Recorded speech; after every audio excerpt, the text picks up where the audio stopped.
preguntas que hay acá y voy a intentar responder a ellas. Por ahí está Heiler, pendiente de que alguno de ustedes tenga otra pregunta y si quiere levanta la mano y le entrega el papelito a él.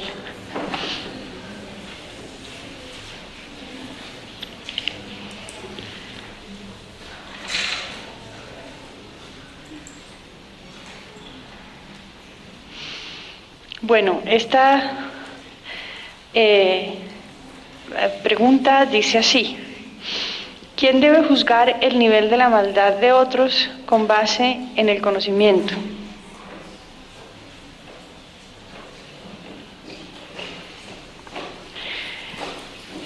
Pues digamos, en el contexto de Platón, que es el contexto en el cual el mal se explica por la ignorancia. El que juzga la maldad que tiene como causa la falta del conocimiento es el que más conoce. Es aquel experimentado en el conocimiento del orden del mundo, es aquel estudioso de todas las maneras como ese orden se manifiesta, es en últimas el rey filósofo. Eso es lo que tengo para decir sobre eso en el contexto de Platón. La otra pregunta que hace esta persona que escribió esto dice: ¿cuál es la relación entre la utilidad de las acciones y lo bueno o lo malo de estas? Esta pregunta se puede responder de muchas maneras. Respondo a ella también en el contexto platónico del conocimiento o de la falta de conocimiento como fuente del mal. Platón diría que en el Protágoras y en el Menón, que aquel que conoce las cosas del mundo es el que sabe cuáles son entre ellas las que prestan un mejor servicio a la satisfacción del placer y cuáles no. Si la utilidad se entiende como la satisfacción del placer, entonces lo malo de las acciones coincide con su carácter de inútiles. Tanto como una acción no produzca la mayor cantidad de bien posible, entonces esa acción es mala. Tanto como una acción produzca dolor, entonces esa acción es mala. Tanto como una acción produzca placer, es buena. Eso se puede interpretar así en algunos textos de Platón, pero sobre todo esa es la concepción utilitarista que reduce el bien y el mal. Digamos, ahí toma forma la concepción utilitarista de lo moral, según la cual el bien coincide con lo útil y el mal con lo inútil o con lo doloroso. Espero haber respondido a la persona que hizo esta pregunta. Bueno, aquí otra persona pregunta lo siguiente: ¿hasta dónde es válido decir que toda esa matanza está apoyada solo en la ignorancia? Porque si vamos a extrapolar esa misma situación al año 2008, por ejemplo, a la guerra de Irak, al sometimiento de su gente, podría explicarse en esa visión aristotélica y platónica. Bueno, por lo que yo traté de explicar, justamente Aristóteles, o la interpretación de Aristóteles de la fuente del mal, no coincide y se opone a la interpretación que da Platón, según la cual el mal se produce por ignorancia. Entonces, digamos, si se puede hablar de que el mal es la fuente de la ignorancia, eso se puede decir en el contexto de Platón, no el de Aristóteles. Ahora, la pregunta ya en términos de la aplicación práctica de esto a nuestra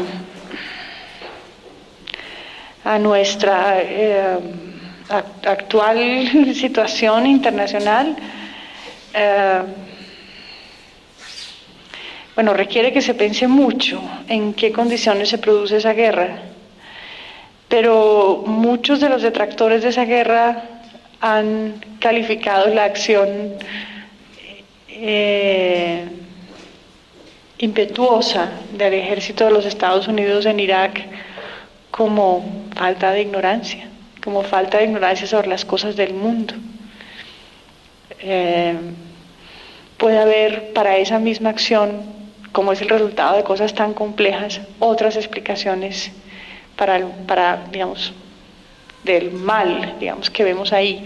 Es importante tener en cuenta que, tal como lo muestra la investigación en filosofía actualmente, difícilmente las causas del mal se pueden reducir a una sola. Hay en ese sentido lo que los autores llaman causas externas y causas internas del mal. Causas internas que pueden ser activas o pasivas, causas externas que pueden ser a su vez también activas o pasivas. En esa medida, todos los intentos de reducir la fuente del mal a uno solo, a una sola fuente del mal, parecen vanos, porque las situaciones en las que el mal se produce son, de nuevo, muy complejas, y en ellas intervienen o pueden llegar a intervenir muchas causas, de manera que, por ejemplo, se pueda llegar hasta decir que en la manera como se produce el mal internacional hoy, pues intervienen muchas causas, entre ellas la ignorancia, no una sola, sino muchas causas. Bueno, otra pregunta, por lo que veo de esta misma persona, dice: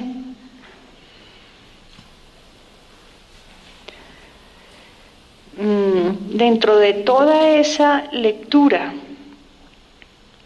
en la legislación de una ley que permitía la barbarie, desembocamos en la política. ¿Por qué mirar de la ley como lo que es bueno,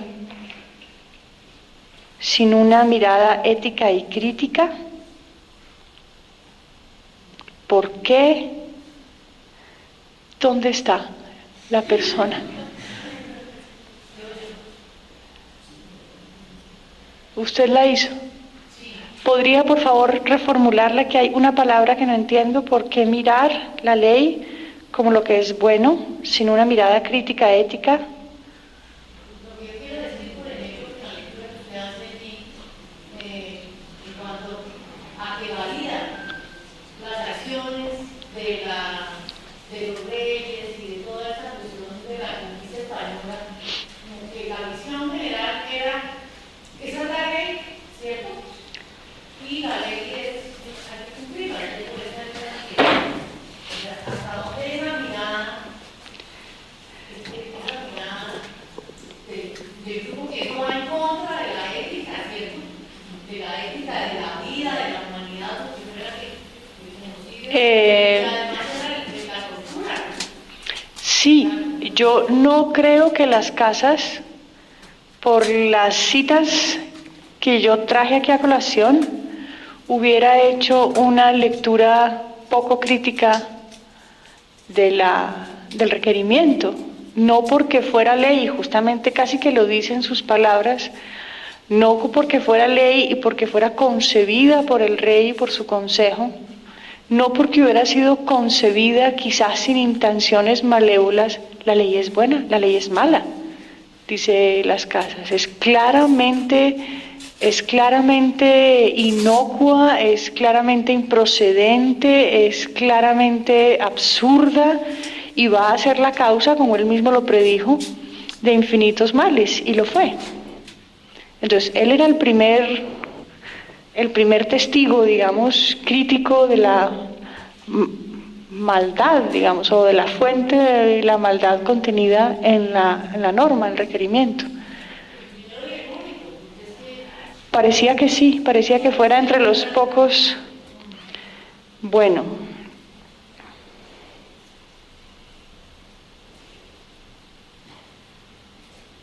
Dice: la visión aristotélica de la incontinencia y la visión platónica se quedan cortas para abordar semejante genocidio, abusos y torturas a los que fueron cometidos los indígenas. Claro, eso es cierto. Como les digo, todas las situaciones en las que se produce el mal son muy complejas, y el genocidio que tuvo lugar entre los siglos XVI, XVII y XVIII, durante la conquista y durante la colonia, por hablar solamente del Nuevo Reino de Granada, pues no fue este que tuvo lugar aquí en la comunidad Sinú, en las costas del Caribe colombiano. Hubo muchas otras formas de mal que explicaron otras que podrían llegar a explicar, y eso habría que verlo, otras formas de tortura, otras formas de dolor. Por lo pronto yo me atuve a lo que decía el mismo Las Casas sobre las fuentes del mal ahí. Si Enciso vino y hizo lo que hizo, eso está justificado porque no solamente era un desesperado, un incontinente por hábito, sino en parte porque estaba justificado por la ley a hacerlo. ¿Hay más preguntas? Ups, Lucía.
Y por otro lado, Aristóteles parece ser muy enfático en que la incontinencia es un estado intermedio, entonces que no es un vicio propiamente. Es decir, lo que él está tratando de mostrar es que la atribución de responsabilidad y la evaluación que uno tiene que hacer sobre la acción del incontinente no es del mismo tipo de la que uno hace con una persona que actúa bien o mal del todo. Entonces, en el caso del bachiller, uno tiende a pensar que hacerle la guerra a los indígenas es una acción mala y que ese mal debe tener un origen claro, pero lo que está diciendo Aristóteles es que en la evaluación de esa acción hay que tener en cuenta una cosa, y es que el fallo de la voluntad es propiamente un fallo de la voluntad y no de un aspecto epistemológico, es decir, no es ignorancia de un aspecto. Y sumado a eso, él dice, no es vicio completamente, porque lo que ocurre con el incontinente es que él sabe que está actuando mal, y cuando mira retrospectivamente su acción, dice, yo actué mal, y siente arrepentimiento, que no parece ser el caso de los conquistadores españoles. Entonces, quizás pues uno lo puede atribuir como origen del mal, más, yo estaría más inclinada a una opción más platónica, que incluso Aristóteles suscribiría, más o menos, que es como tiene una opinión errada sobre el estado de cosas en el cual está operando, pero incontinencia propiamente no, porque lo que rescata el incontinente es ser un vicioso, porque lo rescata de ser una persona mala, pero no lo reivindica como virtuoso, es justamente que él siente arrepentimiento porque sabe que su acción es improcedente, digamos. Entonces creo que hablar de incontinencia es un poco sí, inadecuado. Ok, entonces habría, por lo que estás diciendo,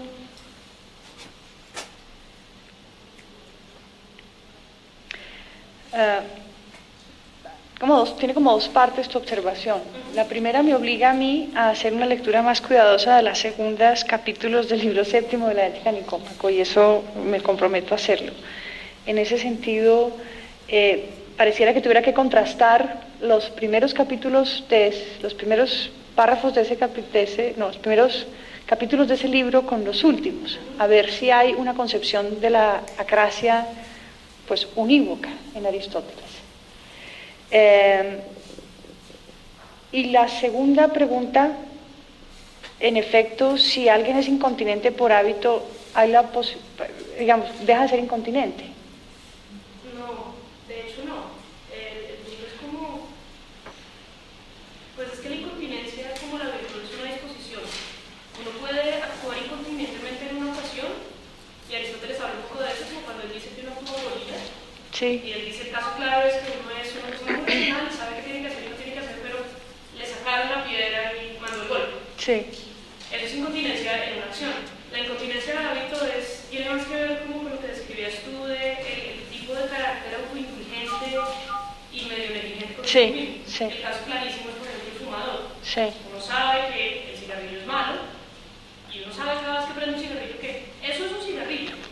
Sí. Y sabe que eso Sí. es malo para la salud y aún así se lo fuma. Sí. Y eso es una cosa que uno repite una y otra vez.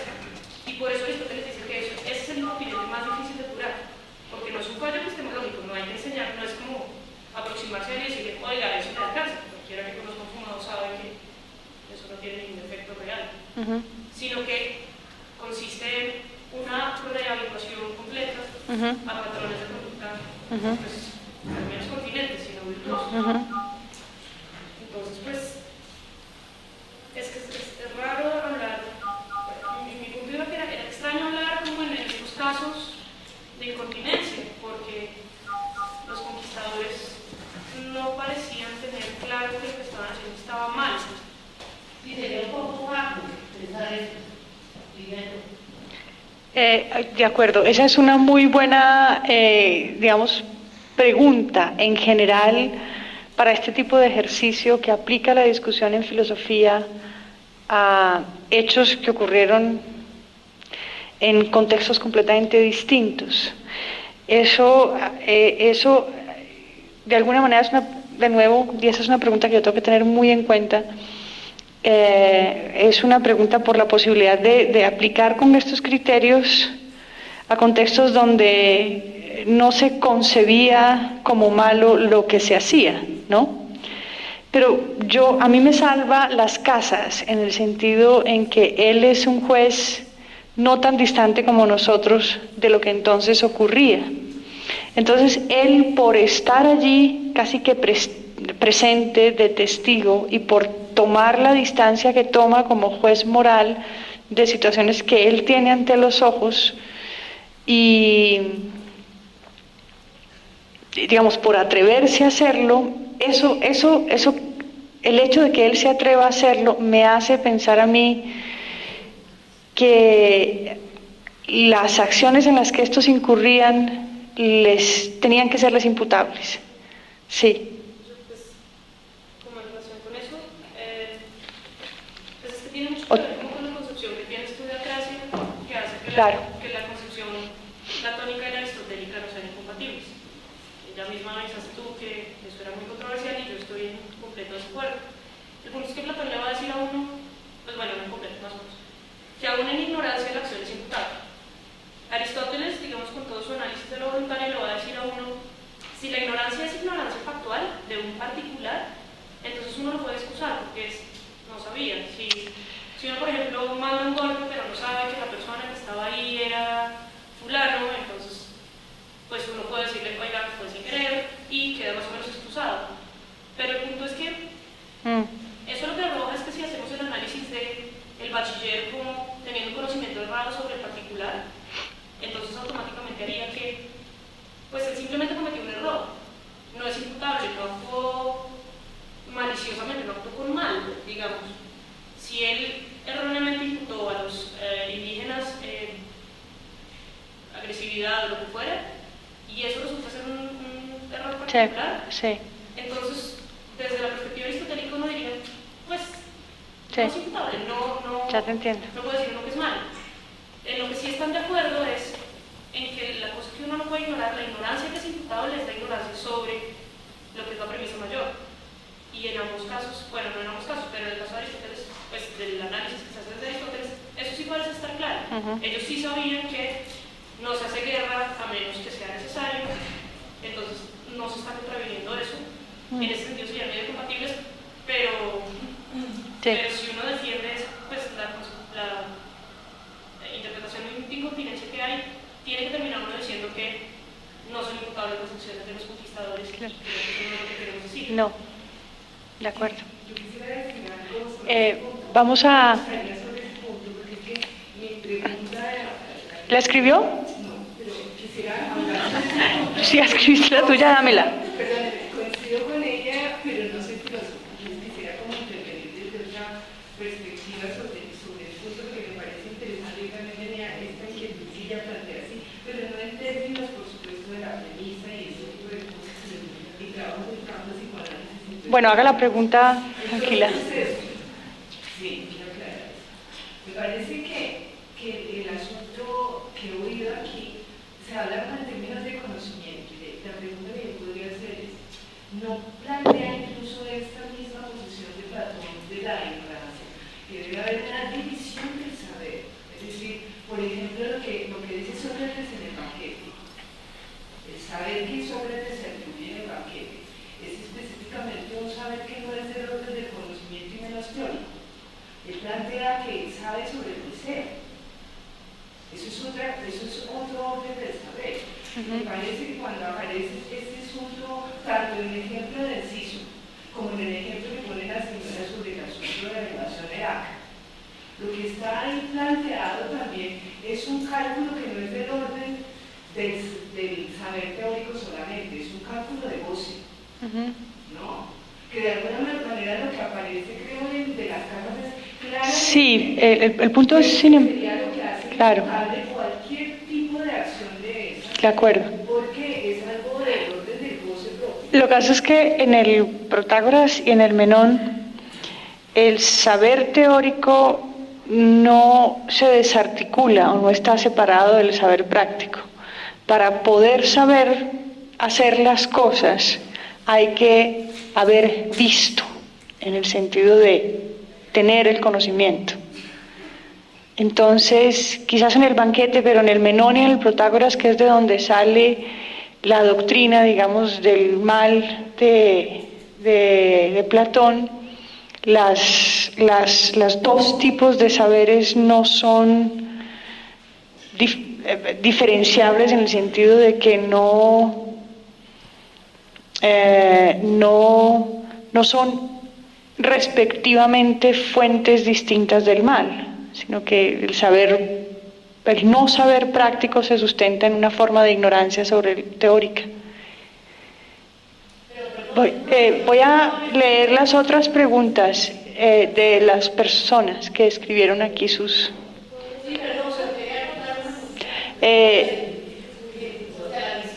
voy a leer las preguntas, si le parece, para que las otras personas también puedan intervenir. No, sí, claro que le permito, pero quisiera permitirle también a los otros.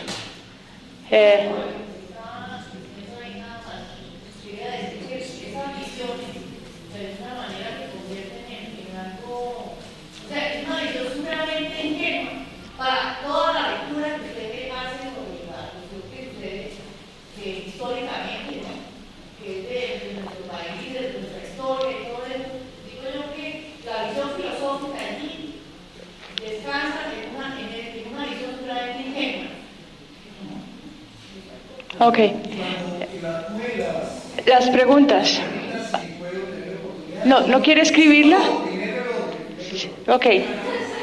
¿Se puede transmitir la ignorancia o distraer a los individuos de su capacidad de conocimiento para justificar el mal, haciéndolo pasar por bien en nuestros intentos de dominación, en los nuevos intentos de dominación?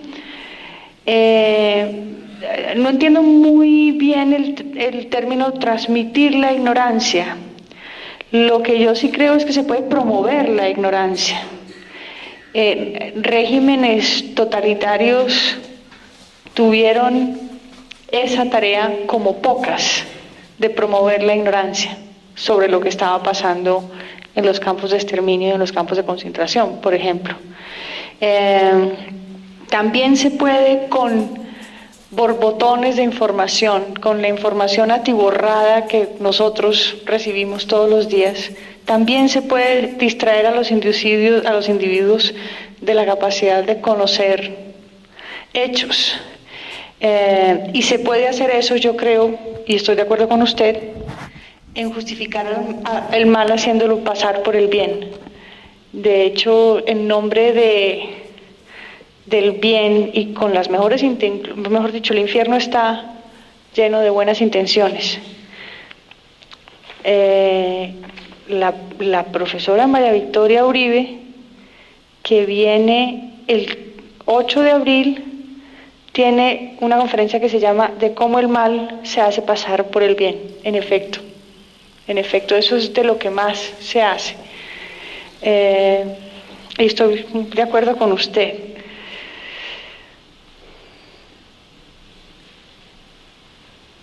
¿Cómo se podía relacionar la conferencia con la discrepancia que Las Casas tuvo con Sepúlveda? Y se refiere esto al debate sobre el estatus de humanidad de los indios, me imagino.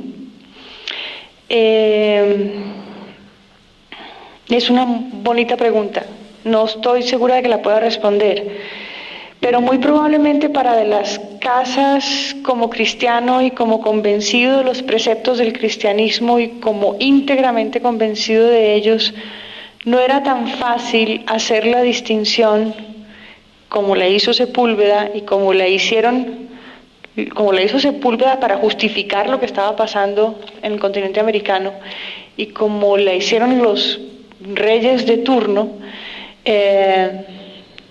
Para Las Casas no era tan fácil hacer la distinción entre seres humanos de primera categoría y seres humanos de segunda categoría, como la hicieron los otros. Entonces, dado que a él le costaba tanto hacer esa distinción, su juicio sobre lo que veía era muy distinto y lo autorizaba, era muy distinto al juicio sobre lo que veían los otros conquistadores. O sea, en De Las Casas había una presunción clarísima de humanidad sobre la condición de los indios, mientras que Sepúlveda y Victoria, digamos, eran la contraparte en este debate. Los indios eran bárbaros y en su condición de bárbaros se justificaba, por su condición de bárbaros se justificaba esclavizarlos, en fin. Lo que llama la atención es que las convicciones cristianas fueran puestas en práctica cabalmente solamente por Las Casas, ¿no? Eso llama mucho la atención. La pregunta dice que los dos modelos trabajados parecen articularse a dos concepciones del avente moral, del agente moral, el acrático y el ignorante.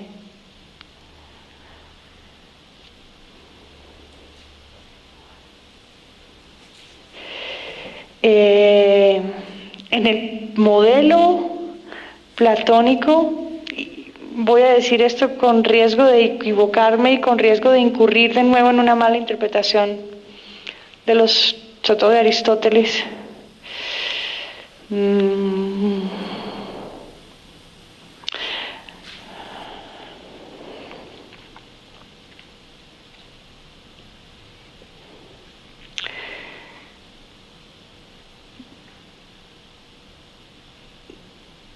Yo no estoy segura de poder dar una respuesta como completa a esta pregunta, Jessie, pero el agente moral platónico está muy cerca de coincidir con el perfil del que sabe que no sabe e insiste en indagar. Sus acciones o la bondad de sus acciones están estrechamente ligadas al hecho de que se hace preguntas y se sigue haciendo preguntas e indaga e indaga. El agente moral en Aristóteles, bueno, y en estricto sentido el moral es el que actúa virtuosamente porque por hábito ha encontrado que la mejor manera de vivir es por costumbre, por experiencia, por hábito. Ha encontrado que la mejor manera de vivir es esa tranquila y serena que identifica la felicidad con la vida lograda, con las expectativas positivas que puedan tener los otros en relación con uno. El agente moral en Aristóteles en ese sentido está mucho más dispuesto a que las preguntas que se hagan se respondan en consenso con los otros. El agente moral platónico está mucho más solo en la indagación, está mucho menos dispuesto a la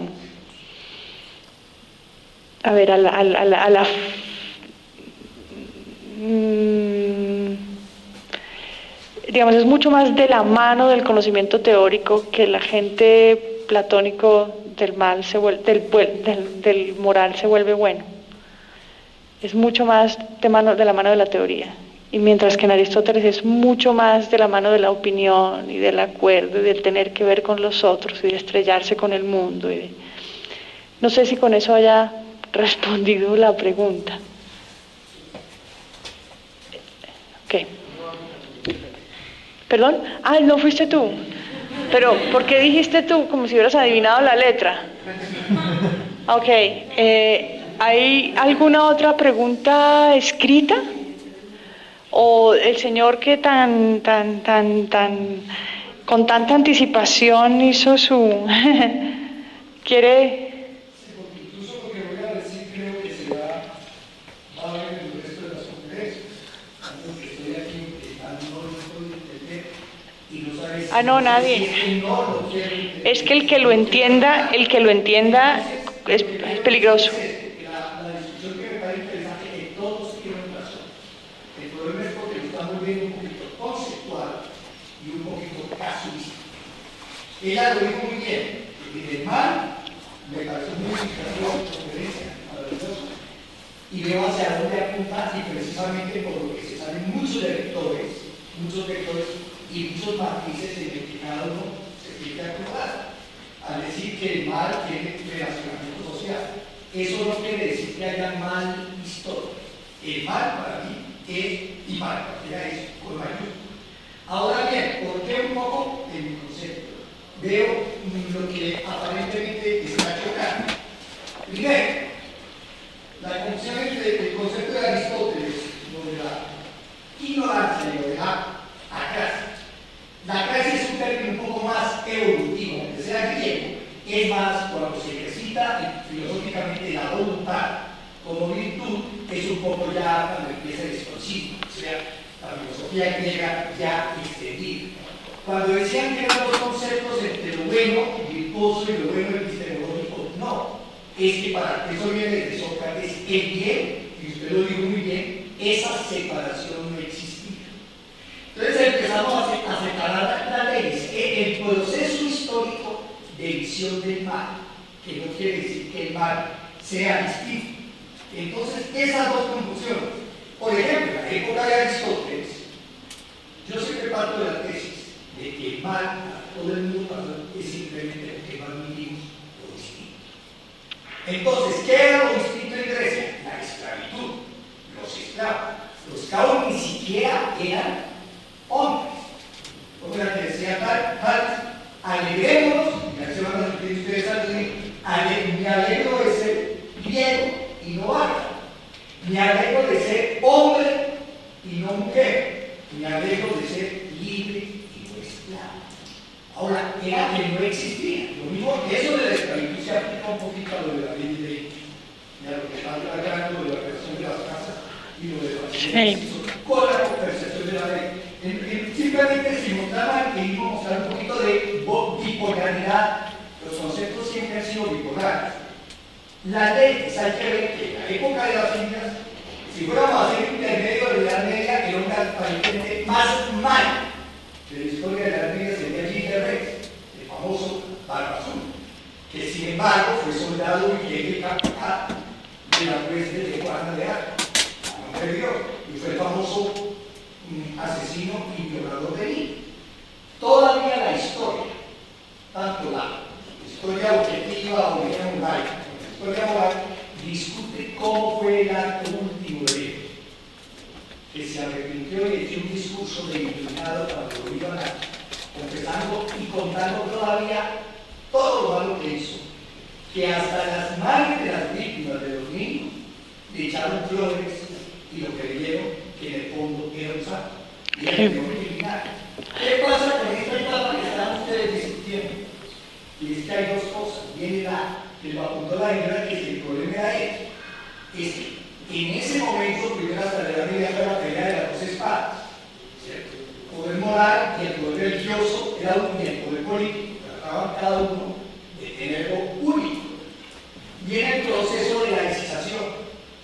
Entonces comienza ya las casas, en el fondo, es un humanista, es uno de los primeros humanistas, se está acercando al humanismo y por eso esa visión. Lo mismo, el conquistador que viene, no puedo decirlo si era mal o no, el mayor fundador de nuestra ciudad después de la casa fue el que instituyó esa frase, se legisla pero no se cumple. Comparativamente, uno de las que se adelantan en el concepto de leyes humanísticas de derechos humanos era la meditación de India. Que se haya quedado en el papel es otra cosa. Mientras los conquistadores holandeses, ingleses, de todas partes, hicieron tierra arrasada, aquí trataron de convivir, nosotros somos hijos de esa convivencia. Se casaron y nosotros se fueron con sus propios esposos para eso. De manera que es un proceso, para sintetizar, es un proceso de laicización. Maquiavelo separa la política de los conceptos morales. De la ciencia que todos, incluso hoy, ya que querían extrapolar, decía son buenos el requerimiento son bien buenos siempre y cuando se sometan a estas normas. Digámoslo claramente, las tres fuerzas que nos han atormentado durante los últimos 40 años, todas las tres fuerzas a los pueblos donde fueron hicieron requerimientos. Son buenos y sí, a nuestras leyes. Los muchachos, a nuestras leyes, a nuestras normas. Los soldados también. Todos requieren, el mal siempre es el. Bueno, muchas gracias. Vamos a responder, vamos a hacer dos preguntas más. Perdóneme usted, mire, hay dos personas que están pendientes de hablar y ya son las 8 y lo que ocurre es que este salón lo cierran. Ellos también solamente van a hacer una pregunta. ¿Alguien estaba levantando la mano por allí? No. ¿Alguien por acá sí estaba levantando la mano? Sí.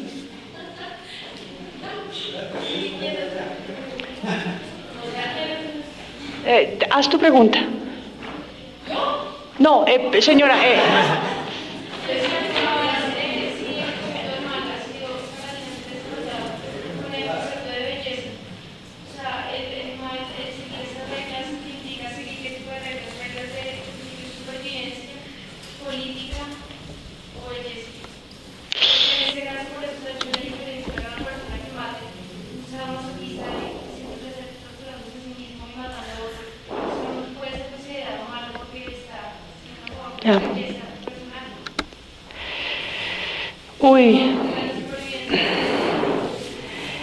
Yo no puedo fácilmente responder a esa pregunta. Espero que le sirva lo que le voy a decir para intentar usted responderla. Y es que el mal en general se entiende como un daño grave, es decir, como un daño que mina las posibilidades de actuar como persona, de un daño grave contra otro.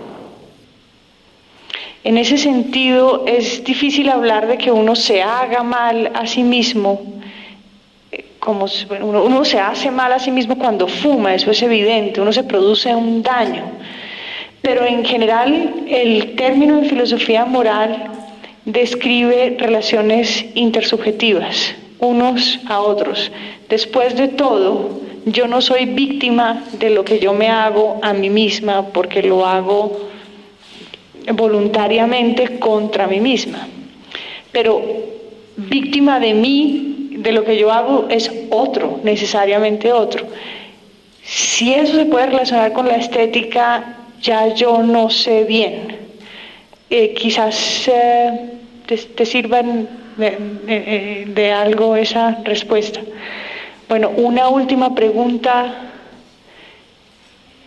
Entonces nos vemos el martes y muchas gracias por haber venido.